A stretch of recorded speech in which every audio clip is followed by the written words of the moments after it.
நம்ம எவ்வளவோ கஷ்டங்களை தாண்டி இங்கே பத்ரி ஆசிரமம் வந்திருக்கோம்.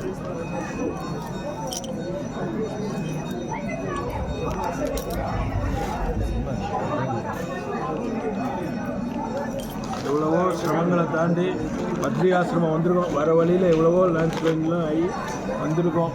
பெரும்பாலும் நமக்கு ரொம்ப சுலபமாகவே சேவை கொடுத்தார். அதில் ஒன்றும் எதுவும் இல்லை. அங்கே சகசநாமம் பெருமாள்கிட்ட நடந்தது, அடுத்தது இங்கேயும் நடந்து அவர் திருவடி வாரத்தில் இங்கே நடந்திருக்கு. அதில் என்ன அப்படின்னு கேட்டோன்னா, இப்போ வந்து நமக்கு இங்கே திருமந்திரம் வளைஞ்ச பூமி இது. திருமந்திரம்ங்கிறது ஒரு பெரிய ஒரு மந்திரம். ஒரு வைஷ்ணவனுக்கு தாலி கட்டினதோட சமானமாக சொல்லக்கூடியது. ஏன்னா உங்களுக்கெல்லாம் புரிகிற மாதிரி சொல்கிறேன். அந்த மந்திரத்தை எப்படி சொன்னார்? மேலே சொன்னால் எல்லாரும் உட்காண்டிருப்பாள். தேவலோகத்தில் போய் சொல்லலான்னா அங்கே தேவர்கள்லாம் இருப்பாள். ஏன்னா இது ரொம்ப ரகசியமாக சொல்லக்கூடிய மந்திரம். இந்த ரெண்டு மலைக்கு நடுவில் வந்து சொல்கிறேன். நரனாகவும் இருக்கார், நாராயணனாகவும் இருக்கார். இங்கே பத்ரியாசமாக பெருமாள் யோகத்தில் வரைச்சே நரனாக இருந்து, ஏன்னா நம்மளை திருத்தி பண்ணிக்கொள்ளணும்.